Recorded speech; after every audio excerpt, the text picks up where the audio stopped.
Salom. Men sizlarga trofeyli Blamoniyek haqida biroz gapirib berishni xohlayman. Bilshaqti deb bila kamikadze dron. U tekshi tort 1050 km uchuq maydoni bor.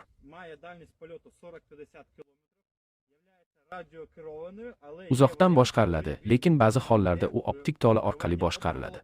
Ikki variant bor, Molniya 1 va Molniya 2. Bu holda bu ikkinchi Molniya, chunki dron qanotlarida ikki elektr dvigatelga ega.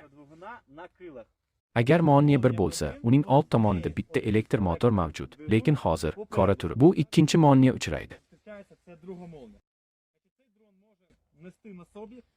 Ushbu dron ozi bilan 3,5 dan 6-7 kilogramm foydali yukni ko'tarishi mumkin. Bu ko'pincha 62, lekin biroz qirqilgan holda bo'ladi.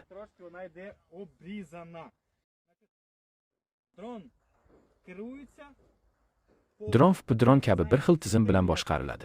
Korib chiqish mumkin bo'lgan ushbu dron rep vositalari orqali. Uni choyka bilan tutib olish mumkin, chunki kamera oldinda joylashgani uchun videoni ham tutib olish mumkin. Va operator ushbu dronning qayerga harakatlanayotganini ko'radi. Oldinda bizda shunday bir oxirgi o'chirgich ham bor.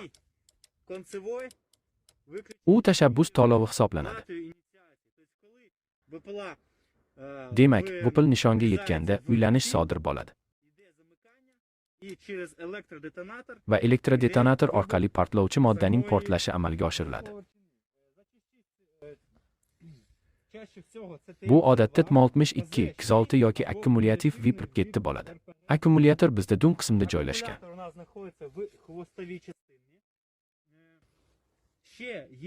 Ikkinchi boronning yuqori qismida vupilning o'zi haqida shunday plastmassa optikatel mavjud. Lekin u doimo olib tashlaydi, chunki zaryadni o'rnatish qiyin. Dron bu visota bo'yicha taxminan 200-400 metrda parvoz qiladi, ammo ba'zan to'g'ridan to'g'ri ekinishlar ustida uchadi. Parvoz vaqti 40 minutgacha. Masofa men allaqachon aytganimdek 50 kilometrgacha.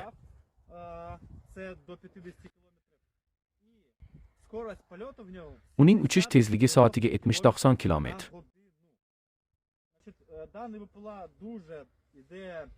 Ushbu vupil arzon qismlardan tayyorlangan bo'lib, samarador va byudjet jihatidan maqbul yuguv hisoblanadi. Hozirgi kunda Ukrainada aniq nusxalar mavjud. U yerda siz professional vupildan ichki qismlarni olishingiz mumkin.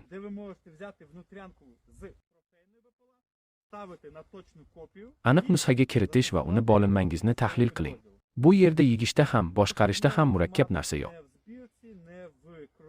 Agar kimdadir savollari bo'lsa, izoh yozing. Men albatta aytib beraman, ko'rsataman. Hali ham uni viplona sifatida ishlatilgan holatlar bor.